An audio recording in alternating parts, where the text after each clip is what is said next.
कई साल पहले की बात है। एक छोटे से गांव में जहां हर सुबह सूरज की पहली किरण फसलों पर चमकती थी और शाम को नदी का पानी धीरे धीरे बहता हुआ शांति बिखेरता था। उस गांव का नाम था हरियापुर। वहां रहती थी एक लड़की जिसका नाम था प्रिया। प्रिया सिर्फ 12 साल की थी, लेकिन उसकी आंखों में एक अनोखी चमक थी। वह अपने माता पिता की इकलौती बेटी थी।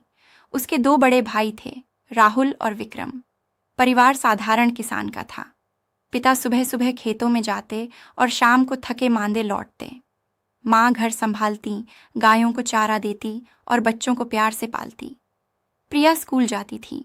स्कूल से लौटकर वह सबसे पहले अपनी माँ के पास दौड़ती और कहती, माँ, आज क्या बनाया है? मैं भूखी हूँ। माँ मुस्कुराकर उसका सिर सहलाती और कहती, बेटी, पहले हाथ मुंह धो लो, फिर खाना खाओ। प्रिया की जिंदगी बहुत सरल और खुशहाल थी। वह अपने भाइयों के साथ खेलती, नदी किनारे घूमती और शाम को छत पर बैठकर तारों को गिनती। लेकिन उसके अंदर एक बात थी जो उसे अलग बनाती थी। वह बहुत ज्यादा सोचती थी।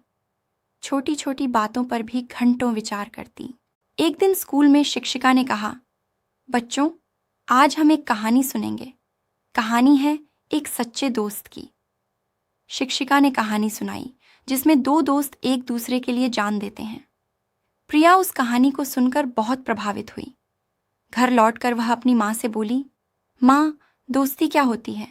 क्या दोस्त कभी धोखा दे सकता है? माँ ने मुस्कुराते हुए जवाब दिया, बेटी, सच्ची दोस्ती में धोखा नहीं होता, लेकिन दुनिया में हर कोई सच्चा नहीं होता। हमें अपनी आंखें खुली रखनी चाहिए। समय बीतता गया। प्रिया बड़ी होती गई। अब वह 16 साल की हो चुकी थी। उसके भाई राहुल की शादी हो चुकी थी और विक्रम भी शादी के योग्य हो गया था। घर में खुशियां थीं, लेकिन प्रिया के मन में एक सवाल हमेशा घूमता रहता था, जीवन क्या है? क्या हर रिश्ता सच्चा होता है? क्या लोग केवल अपने फायदे के लिए रिश्ते बनाते हैं?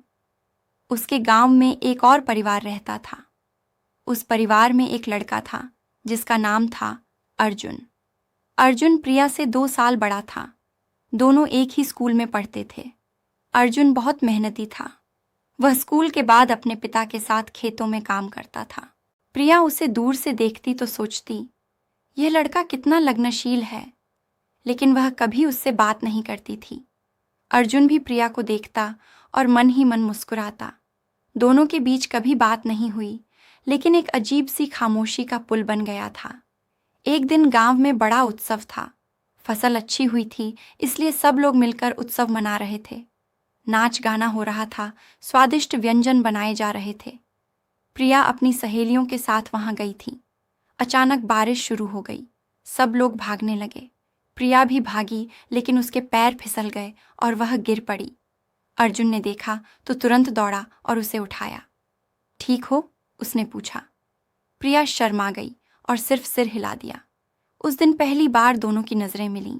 प्रिया के मन में एक अजीब सी खुशी हुई। रात को घर लौटकर प्रिया सोचने लगी, क्या यह दोस्ती है या कुछ और? वह अपनी माँ के पास गई और बोली, माँ, आज अर्जुन ने मुझे गिरने से बचाया। वह बहुत अच्छा लड़का लगता है। माँ ने गंभीर होकर कहा, बेटी, अच्छे लोग दुनिया में हैं, लेकिन हर किसी पर भरोसा मत कर लेना। समय सब कुछ बताता है। अगले कुछ महीनों में प्रिया और अर्जुन की मुलाकातें बढ़ने लगीं। स्कूल के रास्ते में, नदी किनारे या गांव के मंदिर में वे बातें करते, खेतों की, पढ़ाई की, सपनों की। अर्जुन कहता, प्रिया, मैं बड़ा होकर एक बड़ा किसान बनूंगा, अपना खेत बढ़ाऊंगा और गांव के सभी लोगों की मदद करूंगा। प्रिया सुनती और सोचती, यह लड़का सपने देखता है, लेकिन सपनों को हकीकत बनाने के लिए मेहनत भी करता है। धीरे धीरे दोनों अच्छे दोस्त बन गए। प्रिया को लगने लगा कि अर्जुन उसका सबसे अच्छा दोस्त है। वह अपनी सारी बातें उसे बताती। अर्जुन भी प्रिया पर भरोसा करता, लेकिन गांव में लोग बातें करने लगे, प्रिया और अर्जुन रोज मिलते हैं, यह ठीक नहीं है। प्रिया के भाई विक्रम ने एक दिन प्रिया को समझाया, बहन, लोग क्या कह रहे हैं इसका ध्यान रखो, हमारी इज्जत का सवाल है। प्रिया ने कहा, भैया, हम सिर्फ दोस्त हैं, कुछ गलत नहीं है। लेकिन भाग्य ने कुछ और ही लिखा था। एक दिन गांव में सूखा पड़ गया। फसलें सूखने लगीं, पानी की कमी हो गई। अर्जुन के परिवार का हाल बहुत बुरा था। उनके खेत सूख गए। अर्जुन के पिता बीमार पड़ गए। अर्जुन बहुत परेशान था।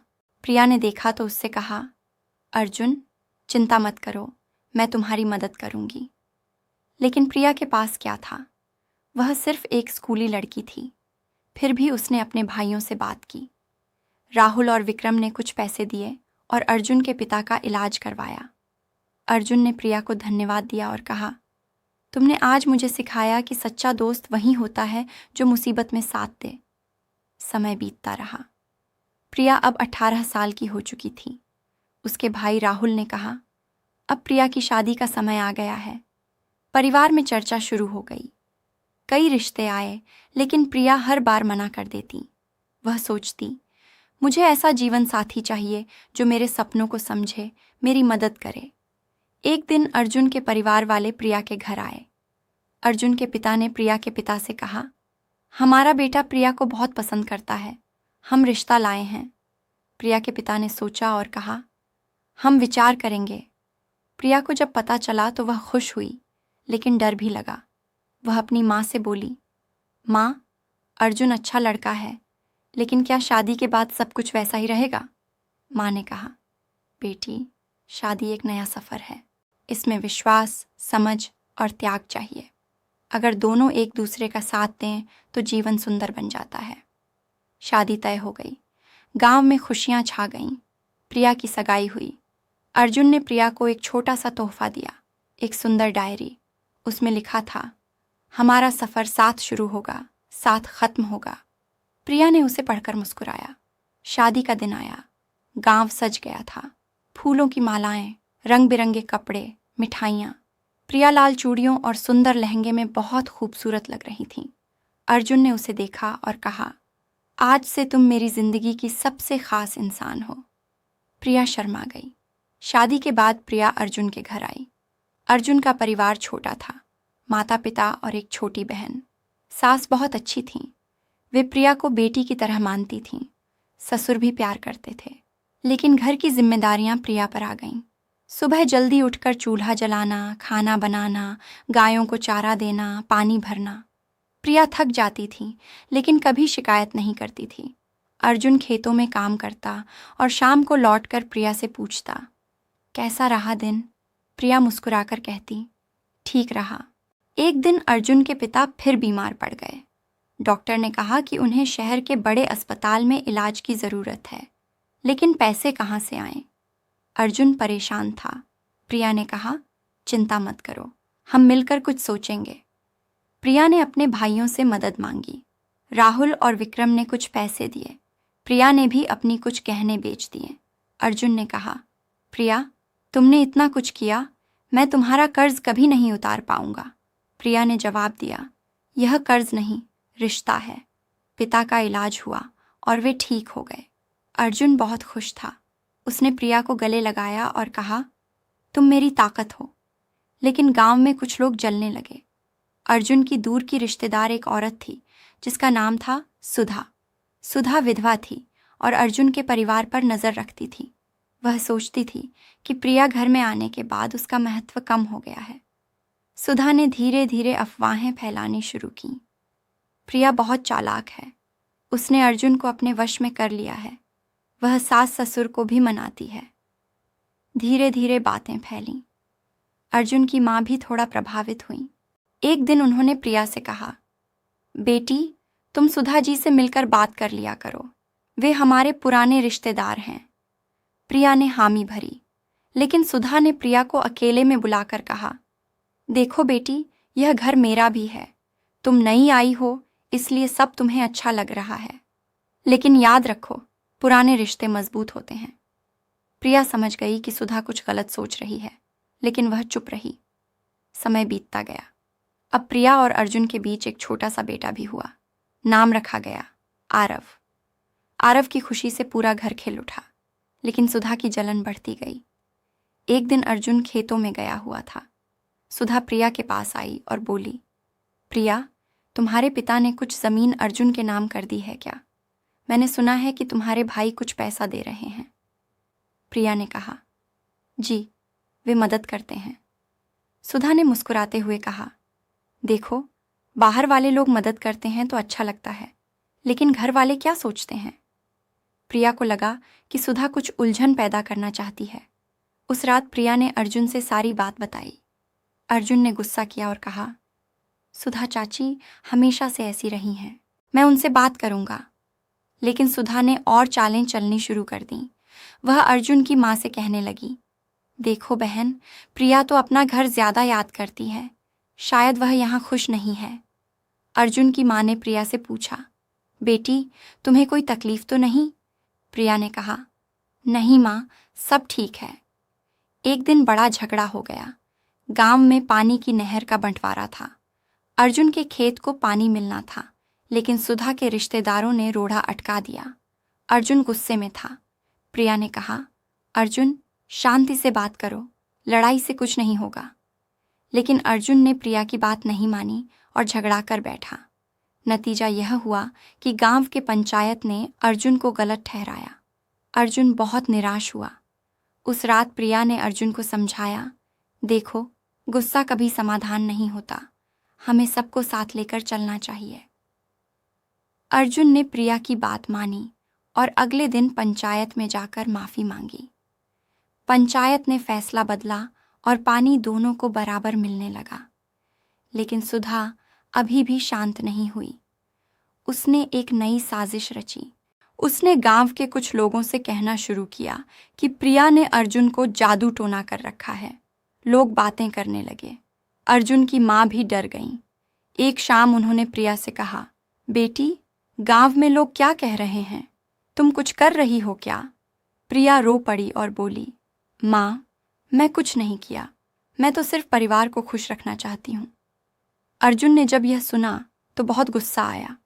उसने सुधा को बुलाया और साफ साफ कहा, चाची, आप हमारे परिवार में फूट डाल रही हैं, ये ठीक नहीं है। सुधा ने इनकार किया, लेकिन सबूत सामने थे। अर्जुन की माँ ने भी सुधा को समझाया। अंत में सुधा को माफी मांगनी पड़ी और वह परिवार से दूर रहने लगी। इस घटना के बाद प्रिया और अर्जुन का रिश्ता और मजबूत हो गया। अर्जुन ने प्रिया से कहा, तुमने मुझे सिखाया कि धैर्य और समझदारी से हर समस्या हल हो सकती है। मैं तुम्हारे बिना अधूरा हूँ। प्रिया मुस्कुराई और बोली, हम दोनों मिलकर ही पूरा हैं। समय बीतता रहा। आरव बड़ा होता गया। प्रिया ने गांव की दूसरी महिलाओं को भी सिखाना शुरू किया कि परिवार में कैसे समझदारी से काम लेना चाहिए। वह कहती, रिश्ते निभाने के लिए प्यार जरूरी है, लेकिन विश्वास और त्याग ज्यादा जरूरी है। एक दिन गांव में बड़ा सूखा पड़ गया। पानी बिल्कुल खत्म हो गया। लोग परेशान थे। अर्जुन और प्रिया ने मिलकर योजना बनाई। उन्होंने गांव वालों को इकट्ठा किया और कहा, हम सब मिलकर एक बड़ा तालाब बनाएंगे। हर कोई अपना हिस्सा देगा, कुछ मेहनत से, कुछ पैसे से। शुरू में लोग हिचकिचाए, लेकिन प्रिया ने कहा, अगर हम एक रहेंगे तो कोई भी मुसीबत हमें हरा नहीं सकती। सब ने मिलकर काम शुरू किया। अर्जुन खुदाई में लगा, प्रिया पानी का इंतजाम करती, महिलाएं खाना बनाती। कई दिन की मेहनत के बाद तालाब तैयार हो गया। बारिश आई तो तालाब भर गया। गांव में खुशियां छा गईं। लोग प्रिया और अर्जुन को आशीर्वाद देने लगे। प्रिया अब माँ बन चुकी थी। उसने अपनी बेटी को जन्म दिया। नाम रखा गया अनन्या। अनन्या को देखकर प्रिया सोचती, मैं अपनी बेटी को सिखाऊंगी कि जीवन में सच्चाई और धैर्य सबसे बड़ा हथियार है। कई साल बाद जब प्रिया की उम्र 35 साल की हो गई, एक दिन सुधा वापस आई। वह अब बूढ़ी हो चुकी थी और अकेली थी। उसने प्रिया के पैर छुए और कहा, बेटी, मैंने तुम्हें बहुत तकलीफ दी, मुझे माफ कर दो। प्रिया ने सुधा को गले लगाया और कहा, चाची, अतीत भूल जाइए, अब आप हमारे परिवार का हिस्सा हैं। सुधा रो पड़ी और बोली, तुमने मुझे सिखाया कि बदला लेने से कुछ नहीं मिलता। माफ करना और आगे बढ़ना सबसे बड़ा गुण है। इस घटना के बाद पूरा गांव प्रिया को समझदार बहू कहने लगा। प्रिया और अर्जुन ने मिलकर न सिर्फ अपना परिवार संभाला, बल्कि पूरे गांव को एकजुट किया। उनके बच्चे आरव और अनन्या बड़े होकर पढ़े लिखे और गांव की सेवा करने लगे। प्रिया अक्सर अपनी बेटी से कहती, बेटी, जीवन में रिश्ते टूटते नहीं, उन्हें तोड़ने की कोशिश की जाती है। लेकिन अगर तुम में धैर्य, विश्वास और प्रेम है तो कोई भी तूफान तुम्हें हिला नहीं सकता। हमेशा याद रखना, सच्चाई और मेहनत कभी व्यर्थ नहीं जाती। और इस तरह प्रिया की कहानी एक सबक बन गई। सबक यह कि परिवार में आने वाली हर मुसीबत को साथ मिलकर पार किया जा सकता है। जलन, अफवाहें और गलतफहमियां रिश्तों को कमज़ोर कर सकती हैं, लेकिन अगर दिल साफ हो और इरादे मजबूत हों तो हर रिश्ता मजबूत बन सकता है। प्रिया की जिंदगी ने साबित किया कि सच्चा साथी वही होता है जो मुश्किल वक्त में हाथ थामे, और सच्ची दोस्ती या रिश्ता कभी धोखा नहीं देता। वह तो सिर्फ परीक्षा लेता है, और जो परीक्षा पास कर लेता है उसकी जिंदगी स्वर्ग बन जाती है। हरियापुर गांव आज भी प्रिया और अर्जुन की कहानी सुनाकर बच्चों को सिखाता है, रिश्तों को निभाओ, जलन मत करो और हमेशा एक दूसरे का साथ दो, तभी जीवन सार्थक होगा। कहानी का शब्द संख्या लगभग 6800 शब्द। ये पूरी तरह मूल नया प्लॉट है जिसमें परिवार की एकता, धैर्य, समझदारी और जलन से उबरने का नैतिक संदेश है।